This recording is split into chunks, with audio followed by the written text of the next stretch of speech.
G'day, I'm Belle. I'm a 26-year-old cattle farmer in Queensland, Australia, and today I thought I'd teach you a little bit about the operation that I run up here. Now, I'm originally from Victoria, but for the past few years, I've been buying properties in Queensland and living in Queensland. Now, it's a totally different market up here than it is in Victoria.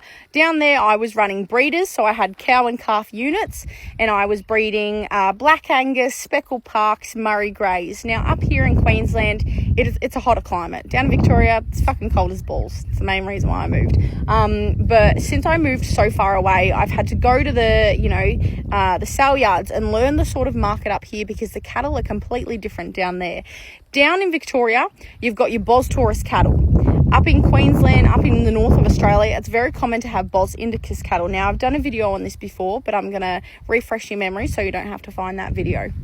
Now, Bos Taurus cattle are more like your British breeds. You know, think of Britain. It's fucking cold. So they deal better in those colder climates. You've got Black Angus, you've got Speckled Park, you've got Murray Greys, Charolais. Think of those real beefy breeds. Then you've got Bos Indicus. So Bos Indicus are more tropical breeds. Like, think of Asia. It's fucking hot. It's humid. They've got smaller frames. So the way you can remember it is Bos Taurus. Taurus seems like a fatter word. Bos Indicus is like a bit skinnier because it's got so many eyes in it. So you've got your skinnier, thinner framed cattle, and that is because they deal better in droughty conditions. They don't just drop weight just like that, like Bos Taurus can. Now, since living in Queensland, since I first bought this property, I've had a mixture of both.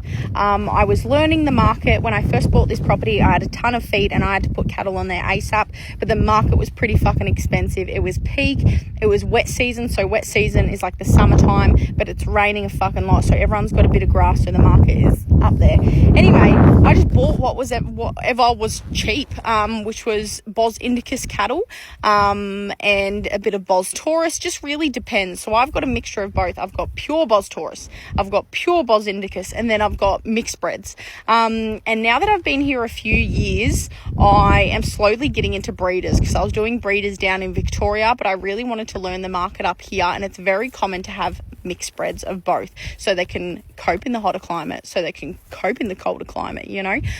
So I've been buying some Charbray heifers and eventually I'll be breeding them. Now, when I first bought these animals, when I first moved here, and what I've been doing for the past few years is I've been buying weaner steers. So I'll buy them at 250 kilos at the market, and then I'll fatten them up to about 400 kilos, and then I'll sell them directly to feedlots. Now, the reason why I sell them directly to feedlots is you can sell them directly to the abattoirs, you can sell them directly to feedlots, or you can just sell them to market where they'll be sold to abattoirs or feedlots. But if you sell to markets, you've got to pay agents fees, you've got to pay yard fees, whereas if you sell them direct, you don't have to deal with any of that shit.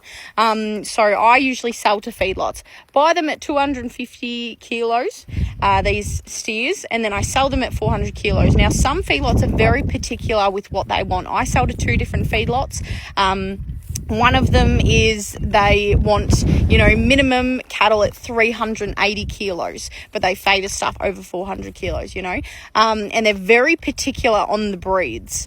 And then you've got my other feedlot that I sell to, which will take literally anything, but they've still got a minimum weight requirement. Did you have to do that? Anyway, I hope that educated you a little bit on the operation that I run up here. I always get questions about it, and I never really touch on it because I just forget to. I just get too busy. But if you're new to farming or you want to get your foot in the door, feel free to ask any questions, and don't be afraid to go to the sale yards. If you're going to the sale yards, I do get questions saying, hey, can you do a video going to the sale yards? But I don't particularly feel comfortable filming at the sale yards. I don't even know if it's allowed, but it's all a bunch of old fucking men. You get the occasional woman there. You get a bunch of stares if you're a woman there. I know from experience. But yeah, it is very intimidating. Not for me. I just shove it up their fucking ass. If I see someone staring at me, I literally just lower the sunnies and I'm like, you fucking looking straight at me, buddy, because I'm going to stare straight back at you. Anyway, they do try to intimidate you. So if you want, you can go straight through an agent and say, hey, I'm looking for this. Can you find it for me? I've got my horse about to shit too. Oh my God, everyone's just ruining my video with gassy farts. Anyway, yeah, don't be afraid to ask questions if you need to. But yeah, go to sale yards, go suss out what's paying what. And yeah, don't be afraid to get your foot in the door. Farming is bloody joyous when shit goes right.